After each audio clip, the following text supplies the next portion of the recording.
नमस्ते रेखा, वापस आने के लिए धन्यवाद। कैसी हैं आप? जी वो हम पिछले हफ्ते जो बातें किए थे तो मैंने वो सब करने की थोड़ी कोशिश की है। शहर पे जा रही हूँ अभी सुबह में थोड़ी देर के लिए और थोड़ा वो सांस लेने की भी कोशिश कर रही हूँ आराम से। उससे थोड़ी राहत मिल रही है मुझे। थोड़ा मुझे लगता है कि मैं जितनी चिंता करती थी वो चिंताएं थोड़ी मुझे कम लग रही है अभी। लेकिन मैंने आपको पिछली बार भी बताया था कि घर पे बहुत मुश्किलें चल रही हैं। जैसे मैंने आपको बताया था कि वो जो है दारू पी के आ जाते हैं, कभी मारपीट हो जाती है। वो अभी तक मतलब ज़्यादा ही हो रहा है, कुछ कम नहीं हो रहा है। और एक बच्चा तो पहले गिर गया था मेरा, उसकी वजह से चिंता ज़्यादा होती है। तो थोड़ी राहत तो मिल रही है, लेकिन ये जो शारीरिक तकलीफ़ें हो रही हैं अभी वो मुझे ज़्यादा लग रही हैं। तो रेखा, भी मुश्किल टाइम चल रहा है। एक बात अच्छी है कि आपने कुछ कुछ चीज़ें बदलने का प्रयत्न किया और अपना ख्याल रखने का आपने कुछ कदम उठाए हैं। बात जो दूसरी है कि पति की तरफ से जो हिंसा हो रही है, जो कि बिल्कुल नहीं होनी चाहिए, और मैं समझ सकती हूँ आपके लिए कितना मुश्किल होगा इस स्थिति में उस चीज़ से जूझना, खास करके जब वो शराब पी के आते हैं। ऐसी स्थिति में ऐसा नहीं है कि हम एकदम निहत्थे हो जाते हैं, ऐसा नहीं है कि हम कुछ भी नहीं कर सकते हैं। मैं समझ रही हूँ कि दिक्कत है। कुछ 2-3 चीज़ें हैं जो अपनी और अपने बच्चे की सुरक्षा के लिए आप कर सकती हैं इस समय पर। क्या अभी आसपास में या आपके सहेलियों या रिश्तेदारों में से कोई ऐसे है जो जानते हैं इस चीज़ के बारे में?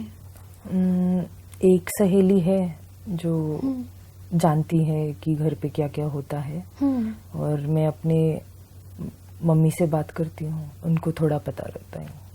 तो लोग जानते हैं कि ये समस्या अभी चल रही है? बहुत नहीं, लेकिन एक दो जो करीबी हैं वो जानते हैं, थोड़ा बहुत जानते हैं। इनसे आपके पास अपना मोबाइल है? जी जी, मोबाइल है। ओके।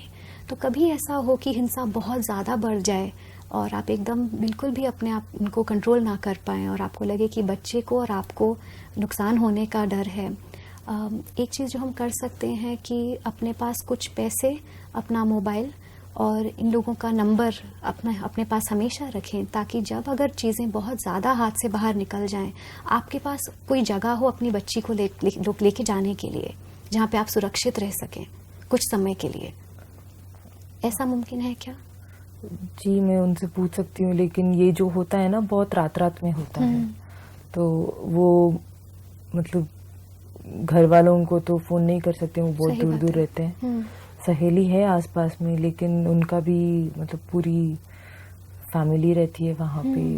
बीच रात में मैं पता नहीं क्या मैं ये कर सकती हूँ कि मैं उनको फ़ोन करके उनके घर जाऊँ, मुझे नहीं पता। सबको पता चल जाएगा तो और अच्छा नहीं लगता है कि रात में बच्चे के साथ घर छोड़ के जा रही हूँ। मैं आपकी दुविधा समझ सकती हूँ। एक तरफ से माँ बाप को भी परेशान करने का मन नहीं लगता और किसी और के घर में रात को जाके सहायता करना भी मन को नहीं रासाता।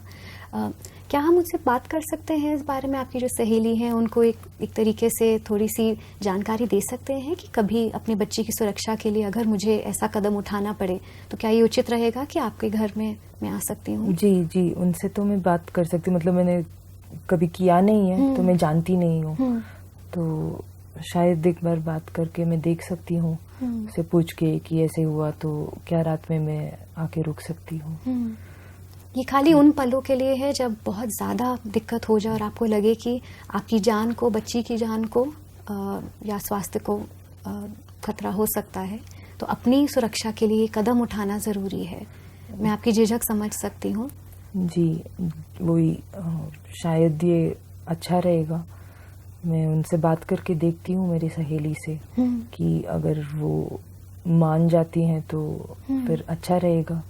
कि बहुत ज़्यादा हो जाता है कभी, वही जो मैंने बताया था कि डर लगता है कि ये भी बच्चा ना गिर जाए मेरा। बिल्कुल। तो उस वजह से अगर मैं वहाँ जाना मेरे लिए अच्छा रहेगा तो मैं और मेरी बच्ची वहीं पे जा सकते हैं, एक रात रुक के फिर शायद सुबह में आके फिर देख सकते हैं। लेकिन अगर मेरे पति भी ज़्यादा गुस्सा हो गए या फिर ये, क्योंकि आज तक ऐसे हुआ नहीं है कि हम घर छोड़ के गए हैं, या फिर जो भी होता है घर के अंदर होता है। सही बात। और उनको ये पता नहीं है कि मैंने अपनी सहेली को बताया है, तो मुझे नहीं, वो भी डर लगता है कि उसके बाद शायद क्या और ज़्यादा हो जाएगा।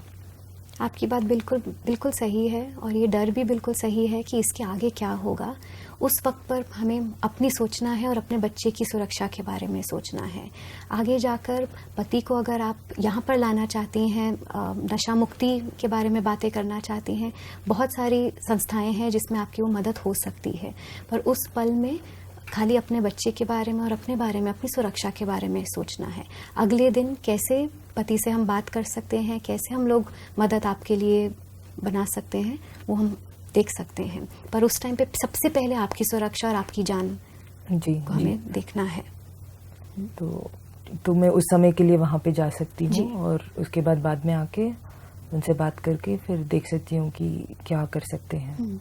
ये संस्था और भी बाकी संस्थाएं हैं जहाँ पे आप शारीरिक हिंसा के बारे में खास कर की मदद मांगने के लिए आप जा सकती हैं, अगर उतनी बात आती है तो। जी जी। पर अपने आप को सुरक्षित रखने के लिए ये कदम उठाना ज़रूरी है। जी, मैं अपने सहेली से बात करती हूँ। अगर वो मानी नहीं तो आप भी उनसे बात कर सकते हैं एक बार। हम लोग कोशिश कर सकते हैं, अगर आप चाहें, अगर आप अपने जी। पति को लाना चाहें कभी या अपने माँ बाप को लाना चाहें कभी, परिवार के साथ हम लोग बातचीत कर सकते हैं और आपकी इस अवस्था में ध्यान कैसे रख सकते हैं पूरे परिवार का, हम लोग उसके बारे में डिस्कस कर सकते हैं। जी, अभी मुझे लग रहा है कि मैं कुछ कर पाऊंगी और मैं और मेरा बच्चा दोनों भी थोड़ा सुरक्षित रह सकते हैं। तो मैं ये कोशिश करूंगी। अगर मुझे कोई मुश्किल आती है तो मैं जब अगली बार आपसे मिलूंगी तब मैं आपको बता दूंगी। ठीक है, आप इसी हिम्मत के साथ आप कोशिश करते रहिए। यहाँ आने के लिए धन्यवाद। हम लोग अगला हफ्ता मिलते हैं। जी, धन्यवाद।